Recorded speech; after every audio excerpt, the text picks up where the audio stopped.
Hello friends, happy Valentine's Day. Tonight we're making a white chocolate covered Oreo cookie and we're gonna call it the Be Mine cookie. I think you'll love it. It's just one of the cutest ever. So let's go. This recipe we're going to need a silicone candy mold. I got mine on Amazon, but you can get this at Michael's, Joann, or Hobby Lobby. We're going to need yellow fondant, sprinkles, which will include white hearts and red hearts or pink hearts, bright white candy wafers, a marker with edible black ink, Oreo thins in any flavor. I got ours in vanilla. And I also have paper bowls. You can get paper cups, but we want something disposable to melt our chocolate in. It makes things way easier. The first thing we'll do is melt our candy wafers in the microwave oven. And the reason we're doing this in a paper bowl is because we avoid the mess of the cleanup afterward. And you will thank me after you do this once or twice. The cleanup on candy wafers in a glass bowl or dish is not an easy thing. So put these in the microwave on 1 minute and stir, and we'll check them to see if they're melted. Been in there for a minute, so let's stir these with a disposable spoon. Same reason behind it. They're gonna have a way to go. They're still not really melted, a little bit on the bottom. So at this point, being that they've barely melted, we'll put them in there for another minute. Now, I don't want you to start off at 2 minutes by any means, because everybody's microwave is different and you don't want to overcook these. It'll get really clumpy. So let's put them in for another minute though, based on looking at these. Okay, it's been 1 more minute and now we're getting there. Now we're getting there. So if you can see, the consistency of the wafers is now very soft. It'll be very pourable. And at this point, when it looks like that, we're going to get our candy mold and we're going to fill each section up about halfway after we create a little spout in our paper bowl, which is another really good reason to use a paper bowl. So fill each section up about halfway.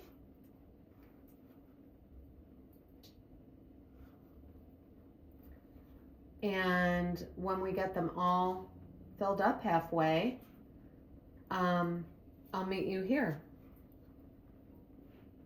See you in a second. When they're filled up halfway, we're going to put our Oreo thin right on top of that chocolate.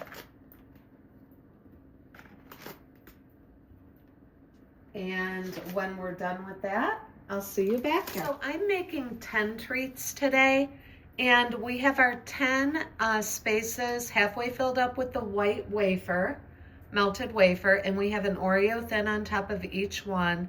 And now at this point, we're gonna melt more white chocolate so that we can finish filling up the mold and covering the Oreos. Now we have our second batch of melted chocolate for pouring over the Oreos. So let's get started on that.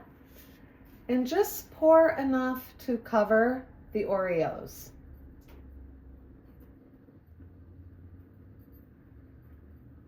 And I'll see you back here when we are done with that step.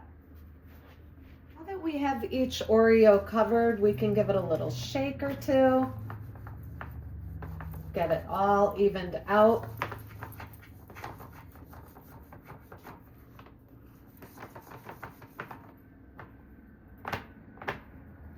We can take our spoon and kind of even out the little bare spots a little better. And once they're all looking good and even like that, we will pop them into the fridge for about 15 minutes and I'll see you back. Actually, I'm gonna pop mine into the freezer for 5 minutes. So you can do either way. Just make sure that when we're ready to go to the next step, they are completely hardened. One of the best parts, folks, all of these messy dishes that came from melting the white chocolate are going straight into the garbage can, and we're never gonna see them again. Absolutely zero cleanup after that step because of using the disposables. I do wanna show you one of these bowls. Now, I got these from Target. I'm sure you can get them anywhere. But when you buy your bowls, make sure that you see these little indentations around the sides so that they're very easily bent. Don't get the ones that are really solid that you cannot bend to form a spout. And like I said, you can probably get them anywhere, but as you guys may know by now, I get a lot of my stuff at Target, so you can definitely get them there. While our cookies are in the refrigerator hardening, let's take a piece of parchment paper and just lay it on the counter and get ready for the next step. While those are chilling and hardening, we're going to make some bumblebees out of the fondant. So it's really, really easy. All you have to do is cut off a little piece of the fondant with a knife and then cut it into smaller pieces like this. And kind of just roll it between your hands, kind of warm it up. It'll become really pliable when you roll it. And make it into little ovals, kind of fat little ovals like that. And those will be some perfect little bumblebees for our cookies. I'll see you back here. Okay, so now we have our 10 bees all formed from the fondant.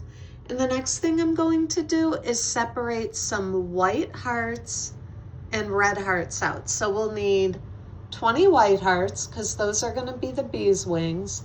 And we'll need 10 red hearts, one for each cookie. So now we have our 20 white hearts, our 10 red hearts, and our 10 bees ready to go. Let's draw some cute stripes and eyes on the bees.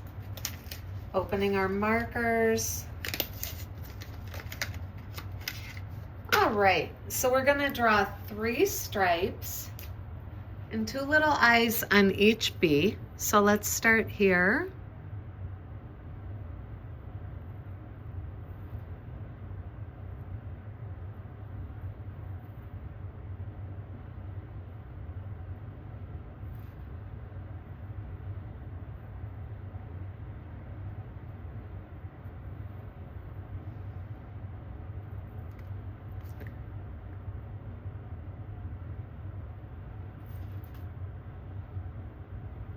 Pretty easy to draw on here. These aren't completely dry, so it might flake a little bit, but that's okay. So there are our 3 eyes, and now we're gonna do 2 little eyeballs. Cute.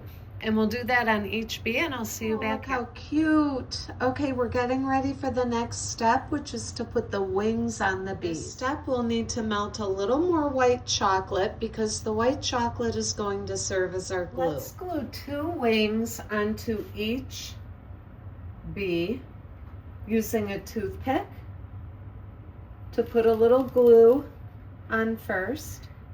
And by glue, I mean white chocolate, or if you have some of your candy left over.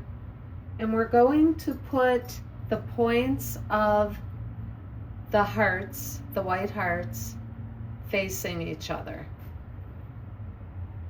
Now I'm using a little decorator's tool, but you can just use a toothpick for this, okay? I'm using some almond bark and a decorator's tool.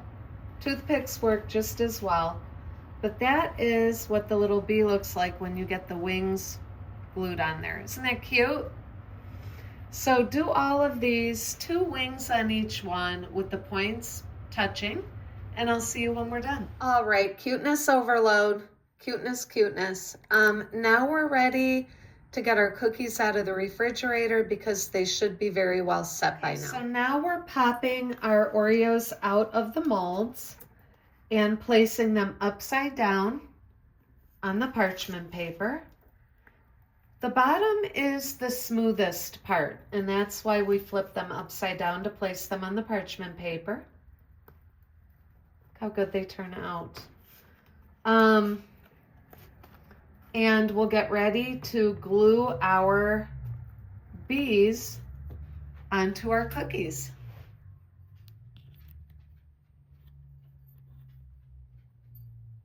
I reheated and remelted our white chocolate so that it's good and kind of liquefied again.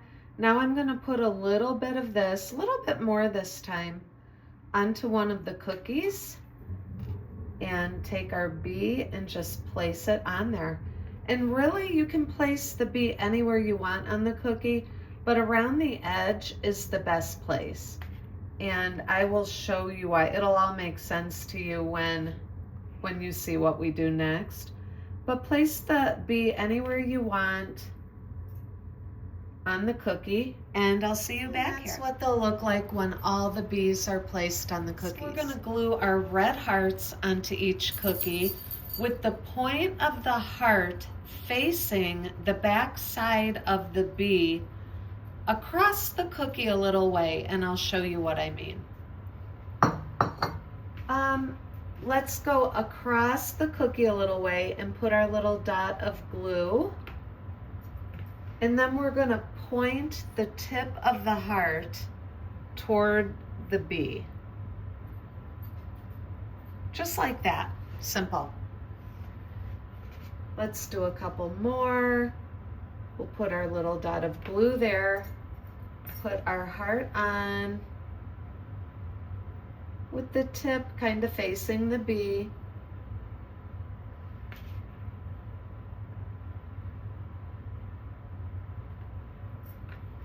And I will see you back here. Whoop, that one needs to get turned around. I'll see you back here when we are finished with this step. This is what they'll look like when that step is finished. And next we'll need our black marker again. All right, guys, the final step of this recipe and this little design is to take our black edible marker again and just make a little broken line from the tip of the heart to the back of the bee. And as you can see here, you can make it squiggly, you can make it twirly, kind of make it loop around in any direction you want it to go until it connects the heart to the bee. And there you have it. There's our Valentine treat that I call the Be Mine Valentine Day cookie. I hope you try it, I hope you make it, and I hope you love it. Please comment on our YouTube channel and let us know how it goes. Thank you, and happy Valentine's Day, friends.